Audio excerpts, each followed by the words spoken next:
Praise the Lord. जय मसीह की आप सभी को। परमेश्वर का धन्यवाद इस समय के लिए। आइए हम अपने आज के अध्ययन को शुरू करने के लिए अपने सरों को झुकाएंगे और इस समय हम प्रार्थना करेंगे। जिस प्रकार से मैंने पिछले दिनों आपको बताया कि हम लोग मूसा के तंबू से, जो परमेश्वर ने उसको आज्ञा दी थी, मूसा ने एक तंबू बनाया और हम उसके जरिए सीखेंगे कि तंबू बनाने का महत्व क्या था, परमेश्वर ने क्यों तंबू को उनके बीच में स्थापित कराया। पिछले क्लास में हम कई सारी बातें सीख सके, आज भी हम कई सारी बातें सीखेंगे, लेकिन उससे पहले हम सब लोग अपने सरों को झुकाएंगे और इस समय दुआ करेंगे। हम सब लोग अपने सरों को झुकाएं, इस समय प्रार्थना करें। जितने लोग मेरे साथ ऑनलाइन जुड़ रहे हैं वे सब भी अपने सरों को झुका सकते हैं और इस समय हम सब लोग दुआ करेंगे। प्यारे परमेश्वर, यीशु के सामर्थ्य नाम से हम आपकी पवित्र उपस्थिति में आते हैं। हम धन्यवाद और शुक्र करते परमेश्वर इस सुंदर समय के लिए जो परमेश्वर आपने हमें दिया कि परमेश्वर पिता मिलकर एक स्टडी कर सके। प्रभु, ये समय हम सबके लिए बड़ा ही आशीषित समय हो जाए। परमेश्वर पिता, जब हम आज मूसा के तंबू से सीखते हैं, क्योंकि परमेश्वर पिता मूसा के तंबू में एक मसीही जीवन को जीने के बारे में लिखा है और अंत के दिनों में भी परमेश्वर पिता हम उसमें कई प्रकाशनों को पाते हैं। यीशु के नाम में परमेश्वर हम सबकी सहायता करें ताकि परमेश्वर पिता हम उन गहरी बातों को सीख सकें, उन सारे प्रकाशनों को सीख सकें। सारा आदर महिमा हम आपको देते हैं, यीशु मसीह के नाम से मांगते हैं, आमीन आमीन। जय मसीह की आप सभी को। ओके, पिछले क्लास में जो जो अवेलेबल थे, जो लोग आए थे, आप रेस्पॉन्स दे सकते हैं। हमने क्या क्या सीखा था पिछले क्लास में? पिछले क्लास में हमने मूसा के तंबू में कितने भाग थे? 3 भाग थे। पहला भाग था आंगन, दूसरा भाग था पवित्र स्थान और तीसरा भाग क्या था? अति पवित्र स्थान। तो हमने तीनों भागों के बारे में सीखा था। और क्या सीख सके थे हम उसमें? जरूरी बातें। बेसिकली एक्चुअली हमने इंट्रोडक्शन सीखा था कि उसके जस्ट स्टार्टिंग बातें सब ज्यादातर हमने गहराई में नहीं सीखा था, बस मैंने जस्ट आपको इंट्रोडक्शन पिछली बार दिया। आज हम थोड़ा डीप में जाएंगे। आज हम सीख सकेंगे कि पुराने नियम में परमेश्वर ने जो तंबू बनवाया है उसका उद्देश्य क्या था। मेन उद्देश्य जो था वो ये कि परमेश्वर चाहता है कि वो अपने लोगों के बीच में रहे। हालेलुया, अपने लोगों के बीच में रहे। इसलिए मैंने संडे को भी मैसेज में भी उस बात को सिखाया था कि परमेश्वर चाहता था कि वो अपने लोगों के कहां रहे? मध्य में रहे। तो आप देखेंगे जब मूसा का जो तंबू बना है वो लोगों के बीचों बीच में है और चारों तरफ क्या है? गोत्र हैं। कौन से गोत्र? इजराइल के सारे गोत्र। तो ये इस बात का रेवलेशन था कि परमेश्वर उनके बीच में रहना चाहता था। और फिर मैंने बताया था कि पुराने नियम में परमेश्वर बीच में रहा तंबू में, और उसके बाद हम देखते हैं नए नियम में जब यीशु मसीह आए तो वो हमारे बीच में रहे। वचन में लिखा यूहन्ना 1:14 में, वचन देहधारी हुआ, हमारे बीच में डेरा किया और हमने उसकी ऐसी महिमा देखी जैसे पिता के इकलौते की महिमा। तो यीशु मसीह बीच में आके रहे। और उसके बाद हम देखते हैं जब यीशु मसीह दुनिया से चले गए, क्रूस पर उनका जब बलिदान हो गया, उसके बाद परमेश्वर ने अपने आत्मा को भेजा। हालेलुया, पवित्र आत्मा को भेजा। अब पवित्र आत्मा कहाँ रह रहा है? हमारे अंदर रह रहा है। हालेलुया। तो स्टार्टिंग कहां से हुआ? परमेश्वर बीच में रहा।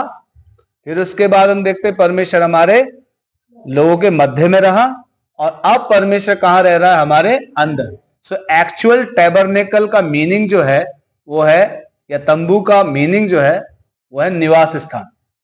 तो पुराने नियम में तंबू में निवास किया, नए नियम में यीशु मसीह के रूप में उसने हमारे बीच में निवास किया, और अब वो निवास कैसे कर रहा है? पवित्र आत्मा के रूप में हमारे शरीरों के अंदर।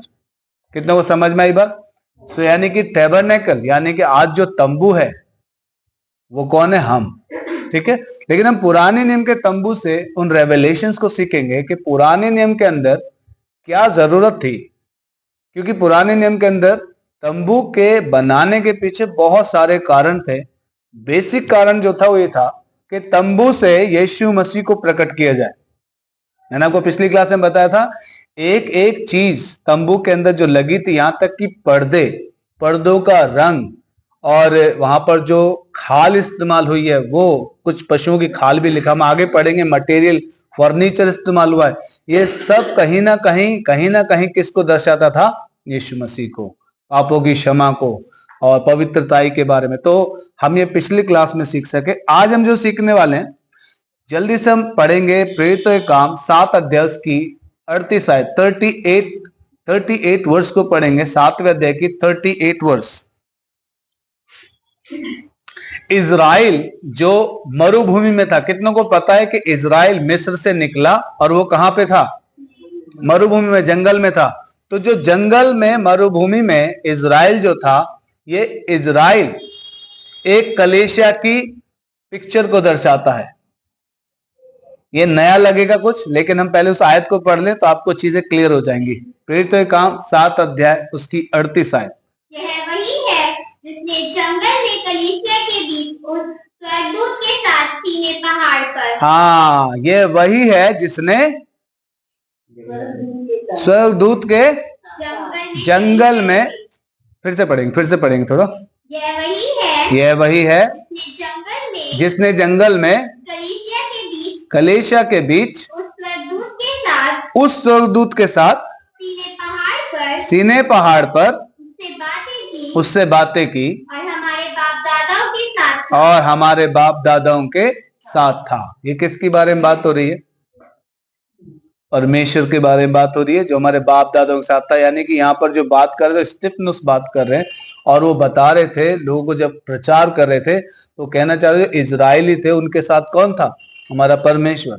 और उसके साथ किसने बात की? मूसा ने। और वहां से उसने क्या पाया? कि टैबरनेकल बनाए, तंबू बनाए।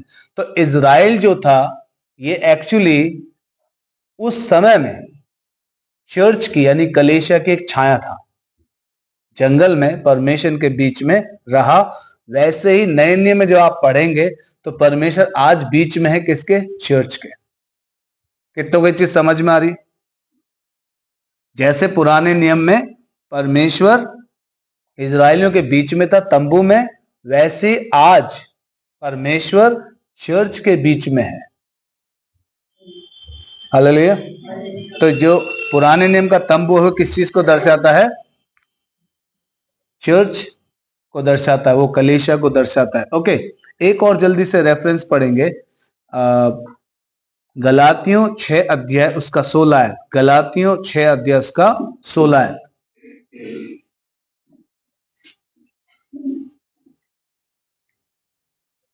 जितने इस नियम पर चलेंगे उन पर और परमेश्वर के इज़राइल पर शांति और दया होती रहे। ये परमेश्वर का इज़राइल किसको बोला गया है? ये पुराने नियम का ही कंसेप्ट है। जैसे इज़राइल जो मरुभूमि में था, जिसको चर्च कहा गया, नए नियम में वही आत्मिक इज़राइल के रूप में देखा जा रहा है, क्योंकि वही परमेश्वर पुराने नियम में था और वही परमेश्वर नए नियम में हमारे बीच में रहा। तो एक तरह से देखा जाए तो इज़राइल जो मरुभूमि में घूम रहा था, वो चर्च का क्या था? एक पिक्चर। कितनों की बात समझ में आई? तो टैबरनेकल जो था, जो तंबू था मूसा का, उसको बनाने के पीछे और जो लोग जो उसके सराउंडिंग में रह रहे थे, उसको बनाने के पीछे एक मकसद ये भी था कि परमेश्वर अपने लोगों के बीच में रहना चाहता है। ओके, पुराने नियम का जो टैबरनेकल था, पुराने नियम का जो तंबू था, वो 5 सिद्धांतों पर आधारित था। किस पर? 5 सिद्धांतों पर। चाहे तो इस वीडियो को बाद में देखकर भी उसे लिख सकते हैं, चाहे तो साथ साथ भी आप उसे लिख सकते हैं। 5 सिद्धांतों पर आधारित था। और चर्च भी बाइबल के 5 सिद्धांतों पर आधारित है। हालेलुया। पुराने नियम में जो मंदिर था, वो किस बात पे आधारित था? जो परमेश्वर का जो फाउंडेशन था, वो 5 बात पे आधारित है। पहला था क्या आधारित? मूसा का तंबू। पहला परमेश्वर का जो सिद्धांत था, जो फाउंडेशन को क्या कहेंगे हिंदी में? फाउंडेशन को नींव जो थी, वो क्या था? मूसा का तंबू, पहला। दूसरा, परमेश्वर के द्वारा दी गई व्यवस्था।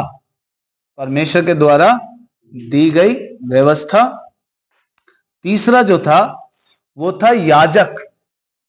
याजकों का समाज था, आपको पता है, पुराने समय याजक मेन होते थे, याजक। चौथा जो था, 5 ऑफरिंग्स, 5 जो भेंट होती थी, 5 भेंटें। जो हम बलिदान आपने बाइबल में पढ़े होंगे 5 तरह के, ठीक है। और जो 5वां था वो क्या था? पांचवा जो पॉइंट है वो है 3 पर्व होते थे, 3 पर्व, जिसमें थे एक पासओवर, पेंटिकॉस्ट और टैबरनेकल्स। यानी कि पासओवर का मतलब, पासओवर हिंदी में क्या बोलते हैं उसको? फसह का पर्व पढ़ा है बाइबल में हमने, फसह का पर्व, पेंटिकोस्ट का पर्व, और जो आखिरी था वो था टैबरनेकल्स, टैबरनेकल में तंबू का पर्व, ठीक है। तो इन 5 पर परमेश्वर का जो व्यवस्था था, परमेश्वर की जो इकोनॉमी थी, जो परमेश्वर की नींव थी, वो इन 5 बातों पर क्या थी? आधारित। तो क्या चर्च में भी 5 ऑफिस थे कि नहीं? तो कितनों को समझ में आया कि पुराने नियम का जो ये सिस्टम था, परमेश्वर का जो नींव डालने का तरीका था, वो एग्जैक्टली नए नियम में चर्च के लिए भी लागू हुआ है, चर्च के लिए भी लागू हुआ है, ठीक है। तो चर्च में भी कितने प्रकार के, आप उस रेफरेंस को लिख लेंगे तो आपको समझ में आएगा। रेफरेंस नहीं, एक्चुअली जो पत्री है, इब्रानियों की पत्री, पूरी पत्री पढ़ेंगे तो आप ध्यान देंगे कि इन 5 ही नींव के ऊपर, 5 नींव के ऊपर ही वो सारी बात आधारित है। Hallelujah, hallelujah. सो पुराने नियम का मूसा का तंबू या परमेश्वर का जो व्यवस्था था, जो सेटअप था, 5 बातों पर था। नए नियम में भी, चर्च में भी वो 5 बातों पर क्या है? आधारित है। ओके, तो 3 चीजें हमने पढ़ ली है कि जो मूसा का तंबू था उसमें 3 हिस्से थे। पहला आंगन, दूसरा पवित्र स्थान, और तीसरा अति पवित्र। हम इसमें जल्दी से पढ़ लेंगे। आंगन में क्या था? वेदी थी, होम बलि की वेदी, दूसरा पीतल की हौदी, और पवित्र स्थान में क्या थी? 3 चीजें थी। पहला दीवट, धूपदान, और क्या था? मेज, रोटी की मेज, राइट। और फिर अति पवित्र स्थान में क्या था? वाचा का संदूक, और उसके ऊपर 2 करूब थे, और वाचा के संदूक के अंदर 3 चीजें थी। हारून की लाठी, मन्ना और 10 आज्ञा, ठीक है। तो ये क्लियर है। तो पूरा जो टैबरनेकल के अंदर की चीजों के बारे में हमने स्टडी किया। ओके, पर्पस क्या था उसका बनाने का? मूसा के जो तंबू को बनाने का पर्पस क्या था, यानी कि उद्देश्य क्या था, वो मैं पहले ही बता चुका हूं। परमेश्वर चाहता था अपने लोगों के बीच में रहना। पुराने नियम में भी हमने देखा, नए नियम में हमने देखा, आज भी परमेश्वर क्या है? हमारे बीच में। कहां पर?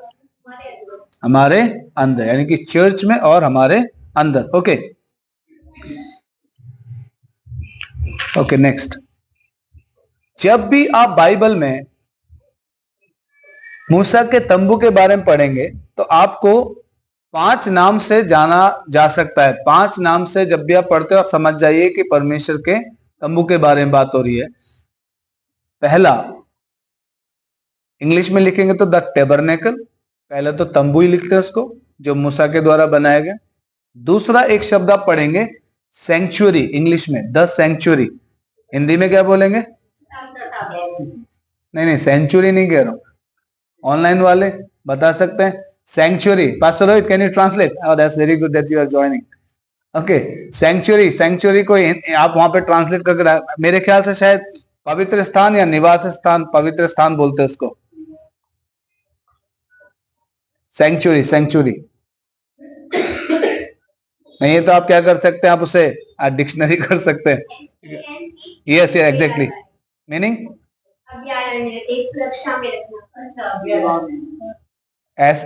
SANCTUARY। और कोई वर्ड?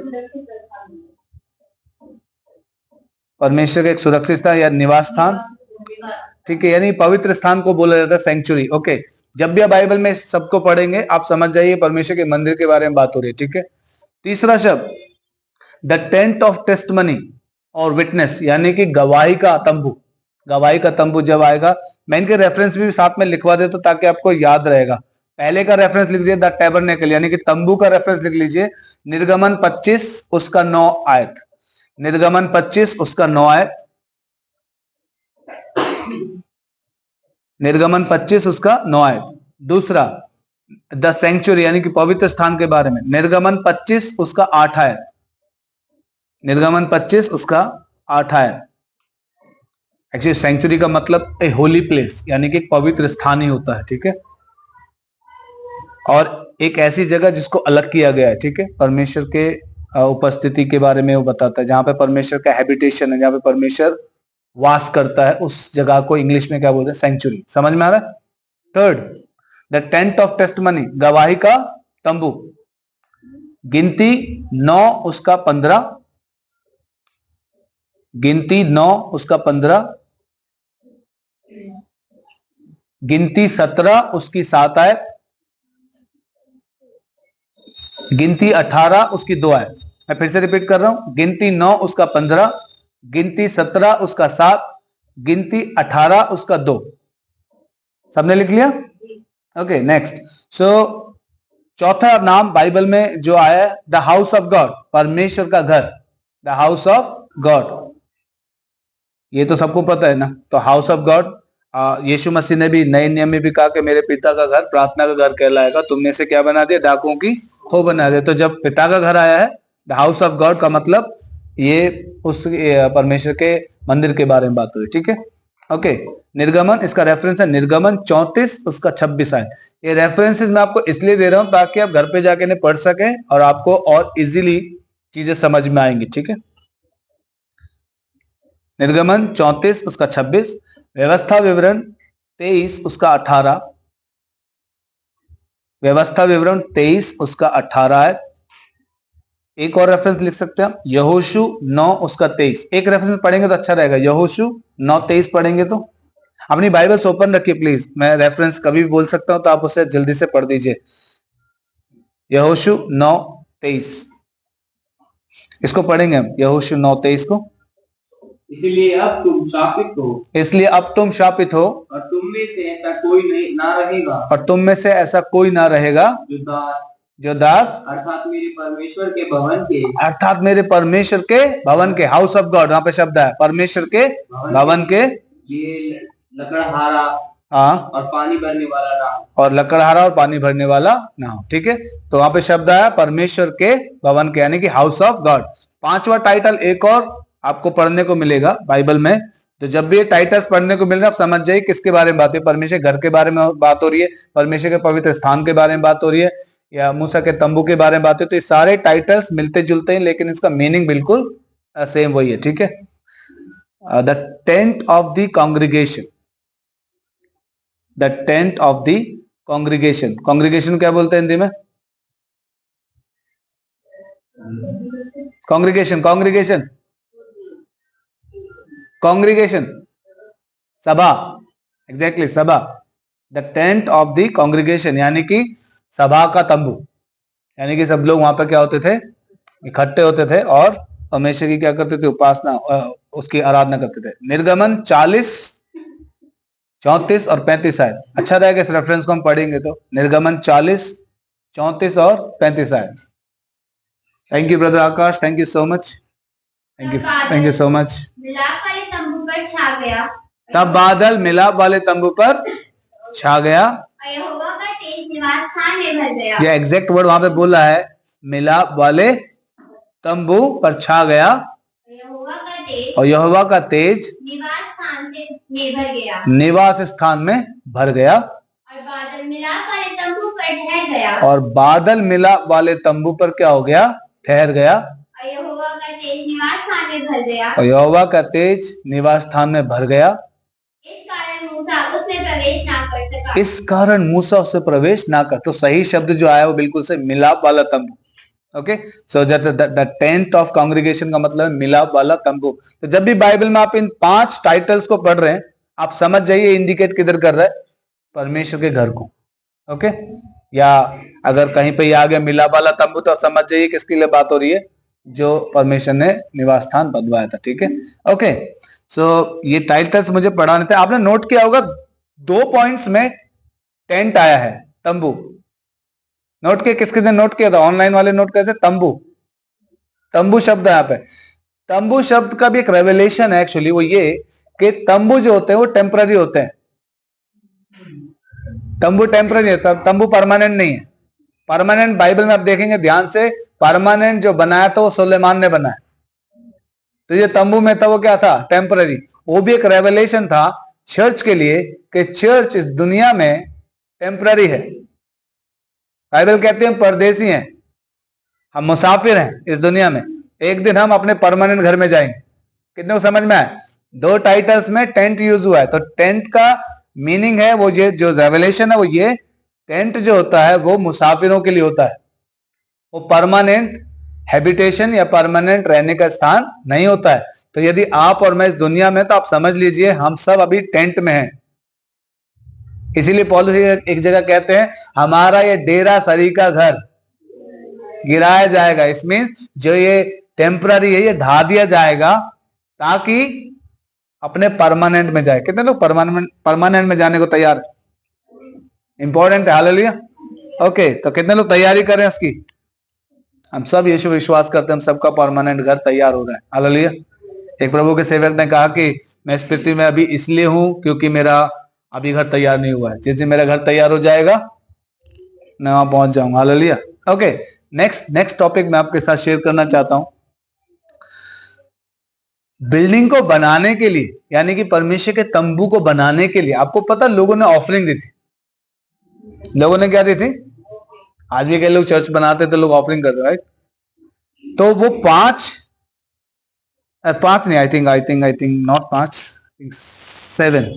7 रिक्वायरमेंट्स थी जो परमेश्वर ने रखी। 7 रिक्वायरमेंट्स, ताकि परमेश्वर के निवास स्थान को बनाए जा सके। उसमें से सबसे पहली रिक्वायरमेंट ये थी जिसको इंग्लिश में कहते हैं free will offering. Free will यानी लोगों ने अपनी इच्छा से परमेश्वर के राज्य में दिया। और ये आज्ञा किसकी थी? परमेश्वर की ओर से। पढ़ेंगे उसको, निर्गमन 25 उसका 2 आयत।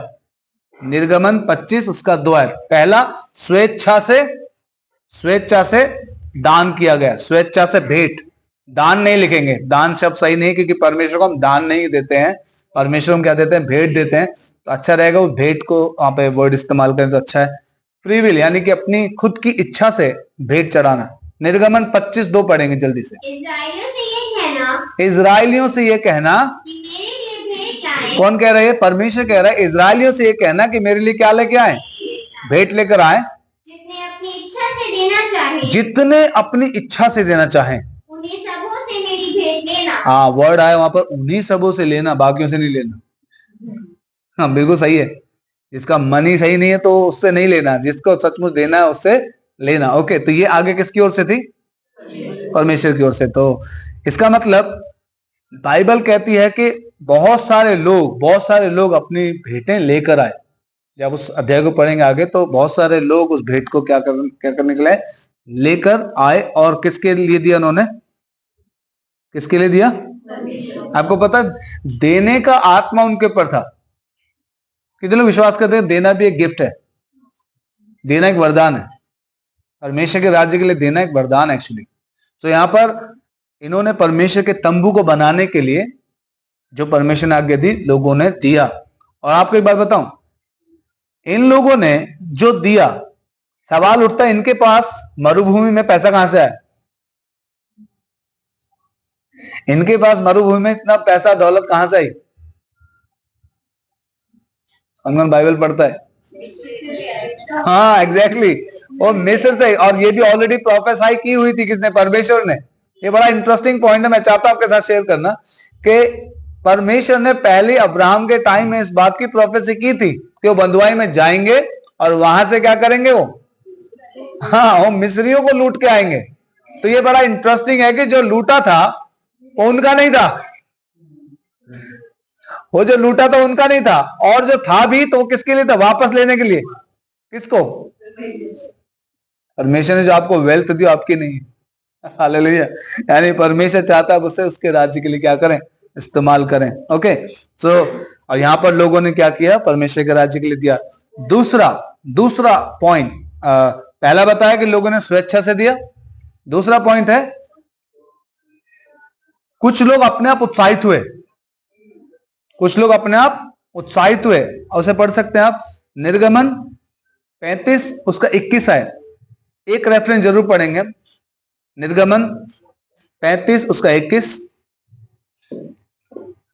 निर्गमन 36 उसका 2, 36 का 2 पढ़ दीजिए। निर्गमन 36:2। तब मूसा ने बसलेल हाँ और ओहीलाब हाँ, और सब बुद्धिमानों को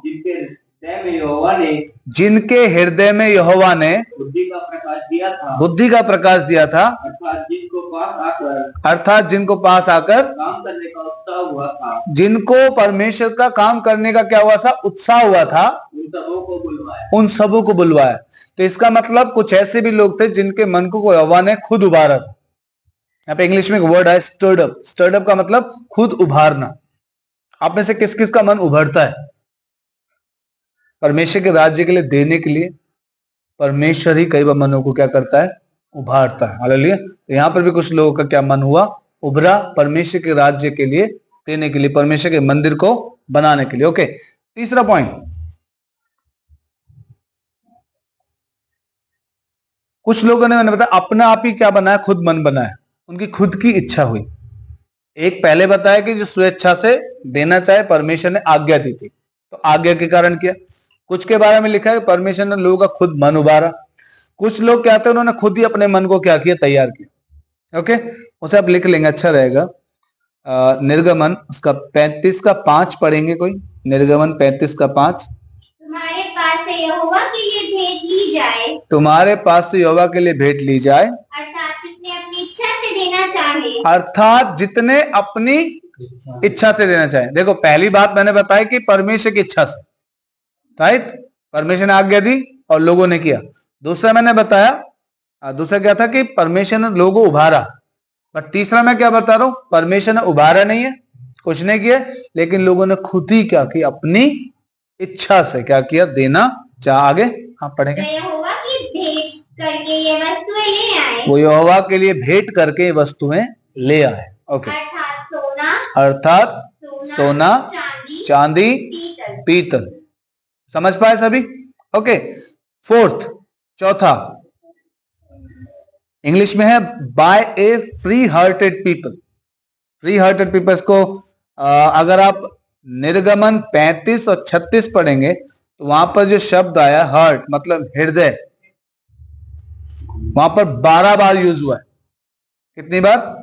12 बार। यानी कि खुले हृदय, फ्री हार्टेड का मतलब खुले हृदय से, यानी कि बंद हृदय भी होते हैं। कौन कौन विश्वास करता है परमेश्वर के राज्य में देने के लिए बंद हृदय भी होते हैं? तो यहाँ पर कुछ लोग खुले हृदय, और हमारे कलीसिया में ऐसे कई खुले हृदय हैं। परमेश्वर का धन्यवाद हो। जिनके नहीं खुले, यीशु मसीह के नाम में खुल जाओ परमेश्वर के राज्य के लिए। हालेलुया। सर रेफरेंस लिख लेंगे, निर्गमन 36 उसका 3। निर्गमन 36 उसका 3 आयत पढ़ लेंगे, अच्छा रहेगा। इस रेफरेंस को पढ़ेंगे, अच्छा रेफरेंस। और इजरायली जो लोग पवित्र स्थान की सेवा के लिए क्या लाए, भेंट लाए, सेवा के काम और उसके बनाने के लिए आए थे। सेवा के काम और उसके बनाने के लिए आए थे। उन्हें उन पुरुषों ने मूसा के हाथ से ले लिया। उन्होंने उन पुरुषों ने मूसा के हाथ से ले लिया।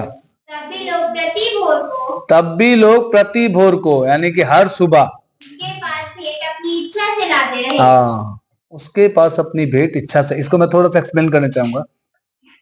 कुछ लोग स्वेच्छा से आए, एक बार दिया चले गए। ओपन हार्ट समझाना चाहता हूं क्या है।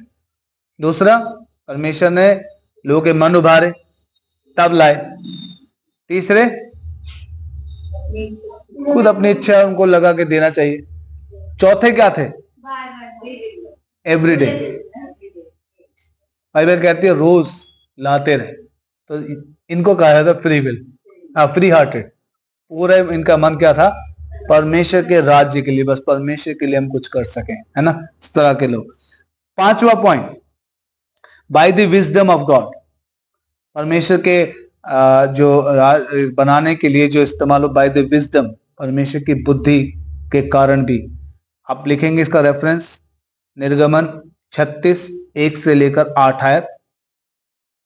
निर्गमन 36 उसका 1 से लेकर 8 आयत। निर्गमन 35 उसका 10 आयत और 25 आयत।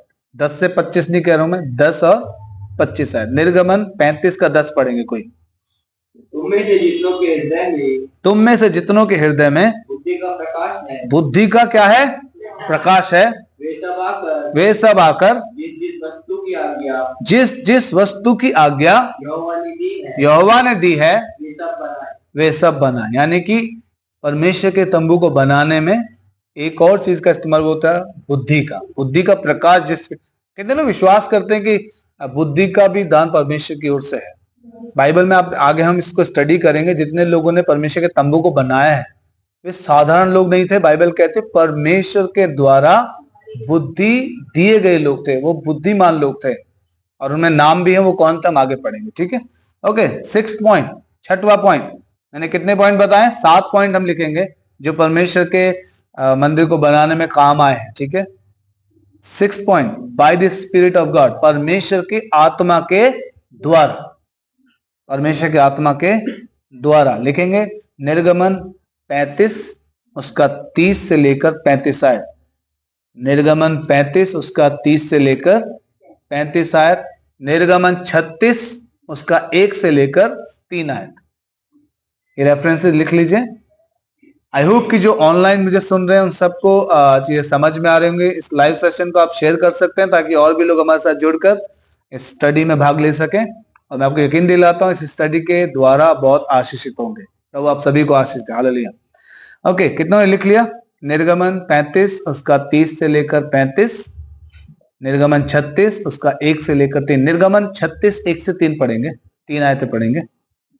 बसलेल और ओहोलीयाब और सब बुद्धिमान जिनको यहोवा ने ऐसी बुद्धि और समझ दी कि वे यहोवा की सारी आज्ञाओं के अनुसार पवित्र स्थान की सेवा के लिए सब प्रकार का काम करना जाने, वे सब यह काम करें। किसके द्वारा? परमेश्वर के बुद्धि के द्वारा, है ना। यानी कि पवित्र आत्मा के द्वारा जो उन्हें बुद्धि दी गई, उसके अंडरस्टैंडिंग नॉलेज के द्वारा उन्होंने चीजों को किया। ओके, 7वां और आखिरी पॉइंट, 7वां और आखिरी point, according to the divine pattern, परमेश्वर ने जो नक्शा दिया था उसी के अनुसार उसको बनाया गया है। अपना दिमाग किसी ने नहीं लगाया है, परमेश्वर ने ही जो एक डिवाइन यानी कि दैवीय जो पैटर्न दिया है। पैटर्न क्या बोलेंगे? नमूना। जो पैटर्न दिया गया है, नमूना जो दिया गया उसी के अनुसार इसको बनाया गया है। इब्रानियों 8 उसका 5 आयत। इब्रानियों 8 उसका 5 आयत। निर्गमन 25 का 40। ये रेफरेंसेस मैं आपको इसलिए दे रहा हूं ताकि जब आप घर पे जाके इसको एक बार रेफर करेंगे तो आपको चीजें इजीली समझ में आ जाएंगी।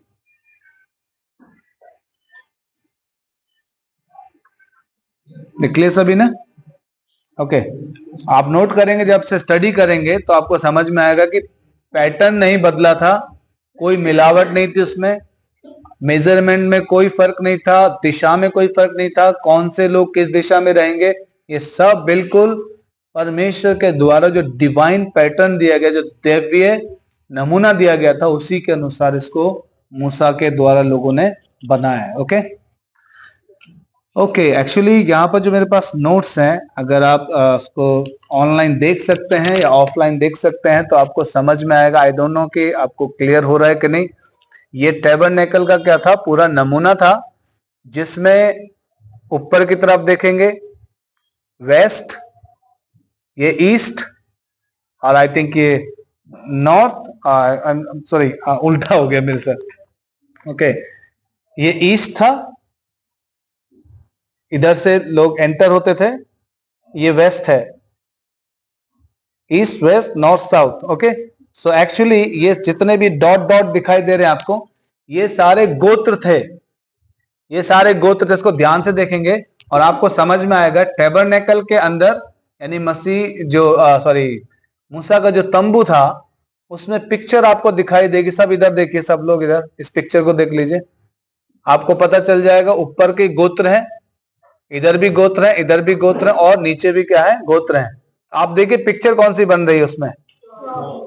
क्रॉस। तो एक रेवलेशन था, परमेश्वर ने इस नमूने को दिया कि उनको इस तरह से क्या करना है? स्थापित करना। गिनतियों की पत्री किताब जब पढ़ेंगे शुरुआती अध्याय, तो आपको वहां पे पता चलेगा कि जितने भी गोत्र में लोग थे, कितने कितने लोग थे, उनको इस तरह से इस दिशा में, इस दिशा में, इस दिशा में, इस दिशा में लगाना। ये पैटर्न किसने दिया था? परमेश्वर ने, ताकि एक पिक्चर कौन सी तैयार हो सके? क्रॉस की। हालेलुया। यानी कि मूसा के तंबू में क्या है? क्रॉस। परमेश्वर के दिमाग में ऑलरेडी क्या है? क्रॉस। सलीब, सलीब किसको दर्शाता है? यीशु को। इब्रानी की पत्री बताती है कि परमेश्वर ने पहले ही, इस जगत की उत्पत्ति से पहले ही एक शरीर तैयार कर लिया था, और वो शरीर कौन था? यीशु मसीह। यानी कि फाउंडेशन से पहले भी, इस पृथ्वी की नींव डालने से पहले भी कौन था? यीशु मसीह। परमेश्वर डायरेक्टर है, उसको सब पता था आदम पाप करेगा। हालेलुया। इसलिए एक निष्पाप और निष्कलंक मेमना पहले ही तैयार था। वाह, हालेलुया, हालेलुया। और जो टैबरनेकल है, जो मूसा का तंबू है, वो एग्जैक्टली क्रॉस को दर्शाता है, जो यीशु मसीह का क्या था? प्रतिबिंब, रिफ्लेक्शन। सो आई होप कि ये चीज आपको समझ में आ रही सभी को।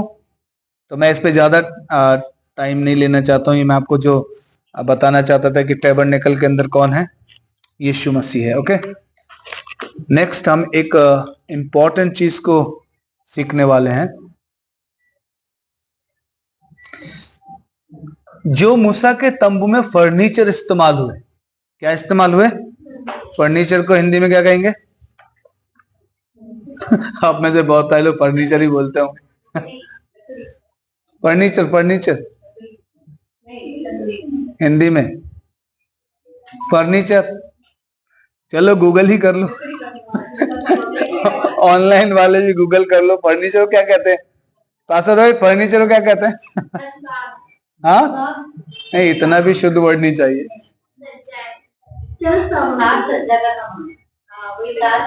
ऐस कोई है जो बता सकता है फर्नीचर?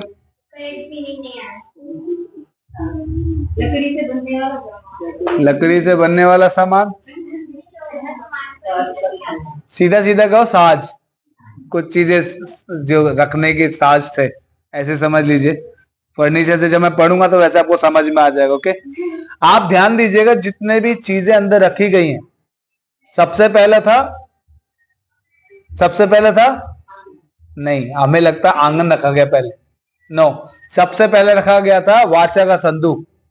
तो सबसे पहला फर्नीचर क्या था? वाचा का संदूक, क्योंकि सब चीज सिर से शुरू होनी चाहिए। ओके, वाचा का संदूक पहले क्यों रखा गया? क्योंकि वो मेन है, वो हेड है। परमेश्वर का प्रेजेंस वहां पे है, यानी कि परमेश्वर के उपस्थिति को, यानी कि वो इंस्ट्रक्शंस को दर्शाता है। निर्देश जहां से मिलेंगे वो पहले उधर था। तो कई बार लोग कहते हैं वेदी पहले रखा है। वेदी आंगन नहीं बना पहले। सबसे पहले क्या रखा गया है? वाचा का संदूक, जिसके अंदर क्या थी? मैंने बता दिया था कितनी चीजें थी। चलो हम उसे स्टडी करेंगे। ओके, रेफरेंस से लिखते जाइएगा। वाचा के संदूक के बारे में हम स्टडी करें। सबसे पहले जिसको हम हेड बोलते हैं, सिर बोलते हैं, ठीक है। कलीसिया का सिर क्या है? तंबू में क्या था? मसीह। तो चर्च का सिर क्या है? तो तंबू का भी सिर कौन होगा? पुराने नियम के हिसाब से यहोवा। सो वाचा का संदूक हेड को दर्शाता है, ठीक है। Okay, so most holy place में, यानी कि महापवित्र स्थान में रखा जाता था। और उसमें तीन चीजें मैं बता चुका हूं। तीन चीजें क्या थी? हारून की लाठी, 10 आज्ञाएं और मन्ना, ठीक है। इसके साइड में 2 डंडे होते थे। वो डंडे क्यों थे? उसे वो टच नहीं करेगा। उसको उठाने के लिए 2 डंडे डाले जाते थे। और इसका रेफरेंस लिख सकते हैं आप, निर्गमन 25 उसका 13 आयत। निर्गमन 25 उसका 13 आयत। फिर वाचा के संदूक के ऊपर 2 चीजें होती थी। करूब होते थे 2, इंग्लिश में कहते हैं उसको चेरुबिम्स। वो एंजल होते थे जो परमेश्वर के सामने प्रेजेंस होते थे, जिनमें से एक जमाने में स्वर्ग में कौन था? जो आज शैतान है। एक टाइम में वो कौन था? एक करूब था। इंग्लिश में कहते हैं करूब। तो 2 करूब होते थे, जो मैं संडे को बता रहा था आपको, कि उनके पंख झुके होते थे, उनका सर भी झुका था, और वो अपोजिट होते थे, आमने सामने, ठीक है। ओके, इसका रेफरेंस लिख सकते हैं आप, निर्गमन 25 उसका 18 आयत। निर्गमन 25 अध्याय उसका 18 आयत। लिख लिया सबने? ओके नेक्स्ट, जो आर्क ऑफ कवनेंट होता था, जो वाचा का संदूक होता था, उसका फेस किधर की तरफ होता था पता है? पूर्व की ओर। एंटर कहां से करते थे लोग? ईस्ट की ओर से। तो इसका फेस किधर होता था? लो की तरफ। लेकिन मैं संडे को एक और चीज बता रहा था कि ये ईस्ट में वेस्ट में क्यों रखवाया था?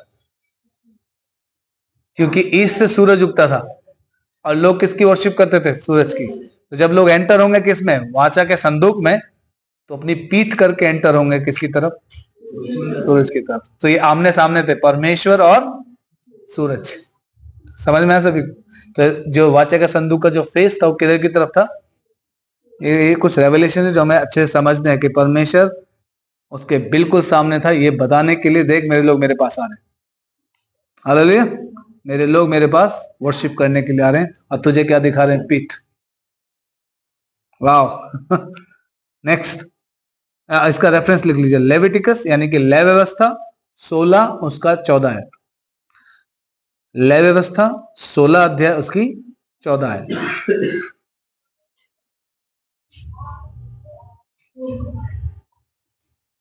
ओके नेक्स्ट, फर्नीचर क्या था? मतलब अगला और एक चीज, आर्क ऑफ कवनेंट, वाचा का जो संदूक था वो कौन से सोने से बना था पता है? पहले बता दो, मैं सोने से बना था। जितने भी फर्नीचर थे, जब इनकी बाइबल में स्टडी का रेफरेंस में दे रहा हूं उसे पढ़िएगा, सारे फर्नीचर्स के आगे, सोने के आगे एक वर्ड और लगा हुआ है, चोखे सोने, मींस प्योर गोल्ड। कोई मिलावट नहीं। ऐसे परमेश्वर के साथ कोई मिलावट नहीं करनी चाहिए भाई। चोखे सोने से। सोना किस चीज को दर्शाता है? सोना एक्चुअली किंगशिप को दर्शाता है। किंगशिप, किंगशिप का मतलब राजकीय, और हमारा परमेश्वर कौन है? राजा। हालेलुया। इसलिए गोल्ड यूज हुआ है। गोल्ड, वाचा के संदूक में गोल्ड यूज हुआ है, और जो ये वेदी बनी है इसमें भी गोल्ड यूज हुआ है। हर एक चीज में, मेज में भी गोल्ड यूज हुआ है, सब चीज में गोल्ड यूज हो रहा है, गोल्ड। ओके, सो अभी हम पढ़ रहे हैं यस, जो धूपदान था, धूपदान जिसको इंग्लिश में कहते हैं द गोल्डन ऑल्टर, धूपदान की वेदी। अब वो कहां पे थी? महापवित्र स्थान में क्या था? वाचा का संदूक। उसके सामने एक पर्दा था, एक कर्टन था, जो महापवित्र स्थान को और पवित्र स्थान को क्या करता था? डिवाइड। उस पर्दे के जस्ट सामने क्या था? ये ऑल्टर ऑफ गोल्डन ऑल्टर, मतलब वो धूपदान। ठीक है, उसका रेफरेंस आप लिख सकते हैं, निर्गमन 30 उसका 6 आयत। निर्गमन 30 उसका 6 आयत।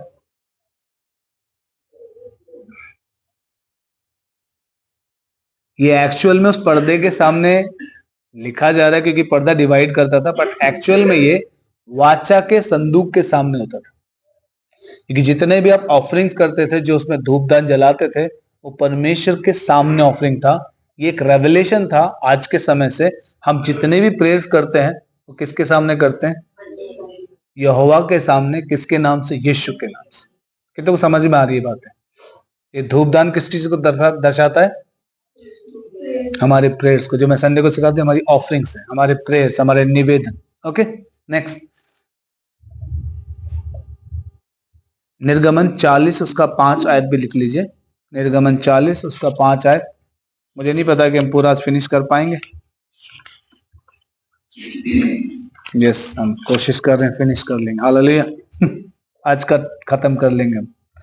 ओके, निर्गमन 40 उसका 5 लिख लिया आपने? ओके नेक्स्ट फर्नीचर क्या था?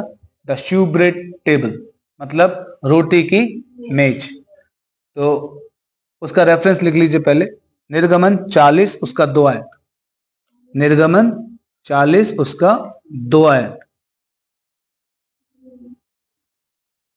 ये नॉर्थ साइड में, नॉर्थ को हिंदी में क्या बोलेंगे? उत्तरी साइड में, वाचा के संदूक में उत्तर साइड में लगाई जाती थी, और इसके जस्ट ऑपोजिट साइड में, यानी कि दक्षिण साइड में सोने की दीवट होती थी। ठीक है, तो बीच में क्या आ गया? धूपदान। इस साइड क्या आ गया? मेज। और इस तरफ क्या आ गया?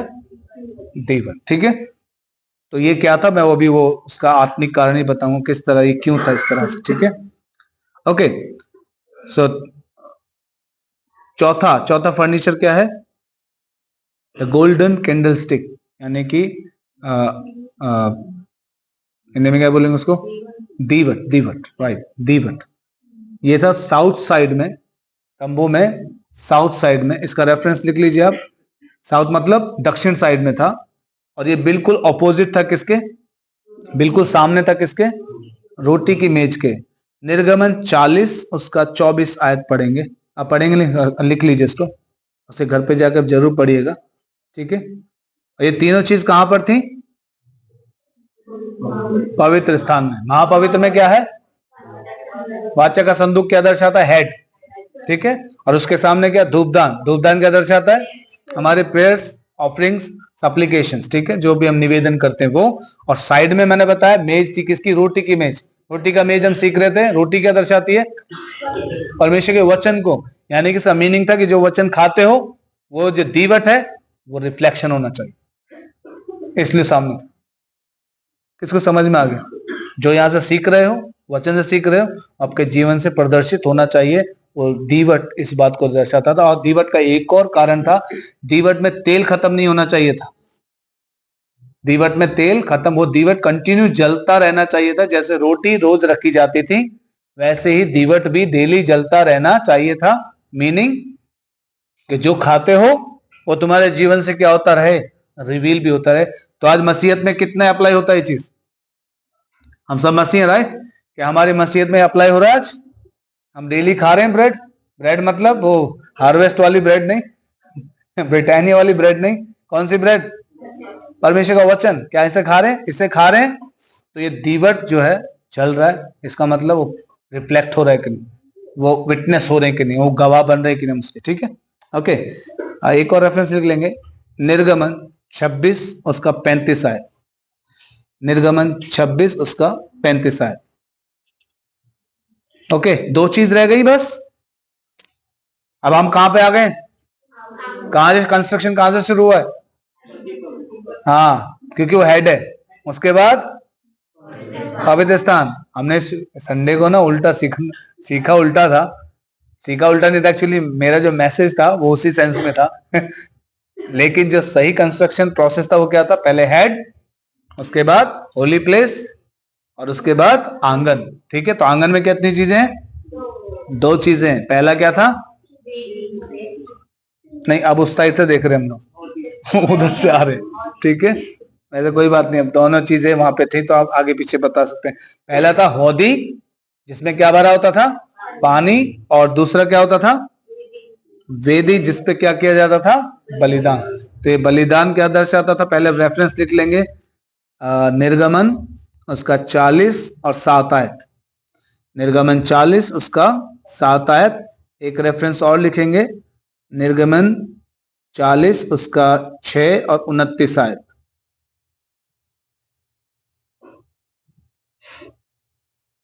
ओके, तो जो वेदी था, वेदी जो था वो पहला कदम होता था परमेश्वर के मंदिर में एंटर होने के लिए। लेकिन उस वेदी पे बलिदान होना जरूरी था। वो मेरा फर्स्ट स्टेप होता था कहां पर एंटर होने के लिए? परमेश्वर के मंदिर में एंटर होने के लिए। ठीक है, ये बिल्कुल डोर स्पॉट पे होता था, बिल्कुल सामने होता था। तो मैं ये संडे को भी आपको उस बारे में बता रहा था कि अगर हमने बलिदान नहीं किया, बलिदान का मतलब अपने जीवन को सेक्रीफाइस लाइफ नहीं जी रहे हैं, है ना। अगर हमारा जो हौदी है वो किस चीज को दर्शाता है? सेंक्टिफिकेशन को, शुद्धिकरण को। यदि हम शुद्धता में नहीं है तो इसका मतलब हम पवित्र स्थान में नहीं पहुंच सकते। और अगर हम पवित्र स्थान तक नहीं पहुंच रहे तो महापवित्र का मतलब ही नहीं थे, भूल जाओ।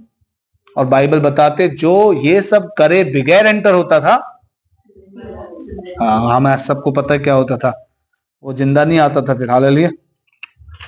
ऐसे इसमें हालेलुया कहने का कोई मतलब नहीं था उसकी मौत हो जाया करती थी, बाइबल कहती उसकी डेथ हो जाया करती थी। ओके, एक बहुत ही इंटरेस्टिंग बात मैं आपके साथ शेयर करना चाहता हूं, जो मैं आज सुबह पढ़ रहा था, मुझे बड़ा इंटरेस्टिंग लगा। इस बिल्डिंग को बनने में, यानी कि मूसा के तंबू को बनने में कितना समय लगा? कितना समय लगा? नहीं पता? चलिए मार्क्स पढ़ेंगे। मूसा के तंबू को बनने में 9 महीने लगे। कितने? 9 महीने में भी एक रेवलेशन है। 9 महीने में क्या है? एक रेवलेशन, एक प्रकाशन है इसमें भी। ओके, उसका रेफरेंस लिख लेंगे पहले आप। निर्गमन 19 उसका 1, निर्गमन 19 1 और गिनती 9 का 1। तो अप्रोक्सीमेटली यानी कि लगभग 9 महीने कंप्लीट लगे मूसा के तंबू को बनने के लिए। और उसके बाद हम देखते हैं आगे चल के परमेश्वर का महिमा उसमें उतरा। राइट, परमेश्वर का महिमा उसमें उतरा। तो यीशु मसीह भी क्या है? एक शब्द है जो किसके पेट में आया? मरियम के पेट में। 9 महीने तक वो प्रिपेयर होता रहा। ओके, और 9 महीने के बाद वो दुनिया में आया। इसको समझ में आया? हेलो, किसको समझ में आया? यानी कि 9 मंथ्स प्रिपरेशन के थे। तो मरियम का जो गर्भ है वो 9 मंथ्स प्रिपरेशन को दर्शाता है।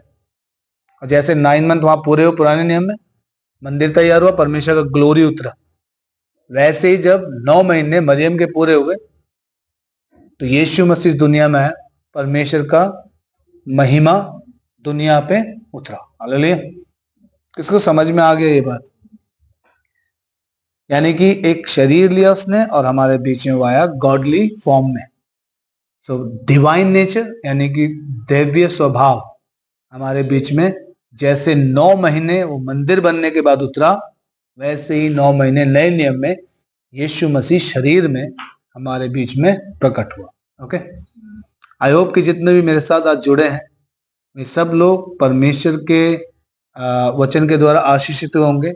और मैं चाहता हूं कि आप सब लोग और भी लोगों को हमारे साथ चाहें तो जोड़ सकते हैं। और नेक्स्ट क्लास में हम लोग सीखने वाले हैं बड़े इंपॉर्टेंट टॉपिक के ऊपर। वो रहेगा कि जो मटेरियल यूज हुआ है मूसा के तंबू में, मटेरियल्स, मैं फर्नीचर की बात नहीं कर रहा हूं, मटेरियल जो यूज हुआ। मटेरियल क्या क्या यूज आप जानते हैं?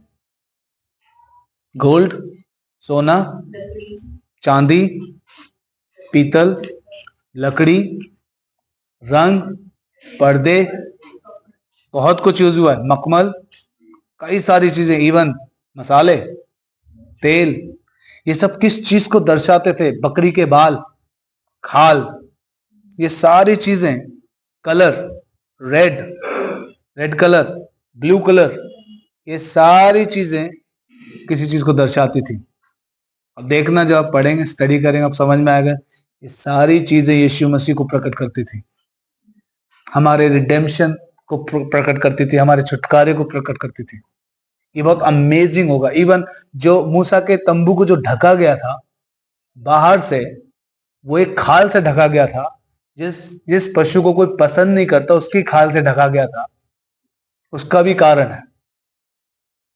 कारण है कि उसी खाल से क्यों ढका गया, नेक्स्ट क्लास में सीखेंगे। ठीक है, और परमेश्वर हम सभी को बहुत बहुत क्या दे, आशीष दे। आप सब अपना समय निकाल कर आए, जितने भी लोग मेरे साथ ऑनलाइन जुड़े, परमेश्वर आपको भी बहुत बहुत आशीष दे, एक एक जन को ब्लेस करे।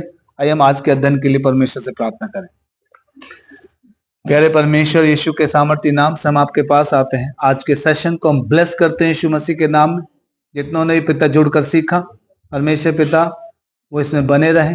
मूसा के तंबू से हम सही मसीह जीवन सीख सकेंगे। आज हमने सीखा परमेश्वर पिता कि मूसा के तंबू के बारे में, कि मरुभूमि में जो इजरायली लोग रहे उनके बीच में परमेश्वर रहा। इजरायली लोग एक चर्च का प्रतिबिंब है। चर्च के बीच में आज यीशु मसीह रहता है। जैसे पुराने नियम में इजरायलियों के बीच में यहोवा रहा तंबू में, वैसे परमेश्वर आज चर्च एक परमेश्वर पिता सच्चाई है, वो प्रगटीकरण है। और परमेश्वर पिता हम सब बड़े ही ब्लेसेड हैं कि हमारे बीच में यीशु रहता है। हालेलुया। परमेश्वर पिता धन्यवाद करते हैं। हमने सीखा कि परमेश्वर पिता किस तरह से लोगों ने भेंटें दी आपके मंदिर को बनाने के लिए। और परमेश्वर पिता किसी ने भी अपने पैसे को अपना नहीं कहा, स्वेच्छा से अपने मन से रोज आकर परमेश्वर के राज्य के लिए उन्होंने बीज को बोया। परमेश्वर के राज्य के लिए उन्होंने अपनी भेंटों को इस्तेमाल किया। परमेश्वर आज भी हम इस तरह से सोच को रखें कि परमेश्वर के घर को बनाने के बारे में, आत्मिक घर को बनाने के बारे में सोचा करें। और परमेश्वर पिता धन्यवाद कि हमने बहुत सारी बातों को सीखा कि वो कितने फर्नीचर्स उसमें रखे हुए थे, उन फर्नीचर्स का मीनिंग क्या था, एक आत्मिक मीनिंग था, और जिस एंगल में, जिस डायरेक्शंस में उनको रखा गया था, वो डायरेक्शन यीशु मसीह को दर्शाती है। और परमेश्वर हम आपका धन्यवाद करते हैं कि पुराने नियम में यीशु मसीह का रेवलेशन था, तंबू में यीशु मसीह का रेवलेशन था, और वो नए नियम में आकर हमारे लिए प्रकट हो गया। परमेश्वर अगली क्लास में हम सीखने वाले हैं वो कितने मटेरियल जो यूज हुए हैं, सोना क्यों यूज हुआ, चांदी क्यों यूज हुआ, पीतल क्यों यूज हुआ, लकड़ी क्यों यूज हुई, वो उसी नाम की लकड़ी क्यों यूज हुई, वो खाल क्यों यूज हुई है, बकरी के बाल क्यों यूज हुए हैं, वो पर्दे क्यों यूज हुए हैं, उन पर्दों का रंग आखिर वही क्यों यूज हुआ। परमेश्वर सारी बातें हम सीखने वाले हैं। वो पत्थर जो लगवाए गए, प्रेशियस स्टोन्स, वो स्टोन्स का मीनिंग क्या था। वो पुराना नियम एक छाया है, नया नियम उसका रिफ्लेक्शन है, उसकी सच्चाई है। और प्रभु हम सच्चाई में बने हुए हैं। परमेश्वर हम आपका धन्यवाद करते हैं। हम ये इसलिए सीख रहे हैं ताकि हम वचन में और मजबूत हो जाएं और इस बात को कंफर्म करें कि हमारी बाइबल कितनी सच्ची है। हालेलुया। जो कहा गया है वो हमारे सामने प्रकट हुआ है। इसका मतलब अंत के समय में जब यीशु मसीह आने वाला है, हम सब अपने आप की तैयारी करें। अरे परमेश्वर आए हर एक व्यक्ति को यीशु मसीह के नाम में ब्लेस कर। सारा आदर महिमा हम आपको देते हैं, यीशु के सामर्थी नाम से मांगते हैं। आमीन आमीन आमीन। हमेशा आप सभी को बहुत बहुत आशीष दे। जय मसीह की। हम अगली क्लास में मिलेंगे रात को 8 बजे, थर्सडे के दिन यानी वीरवार के दिन हम सब लोग फिर से मिलेंगे। अब आप सभी को आशीष।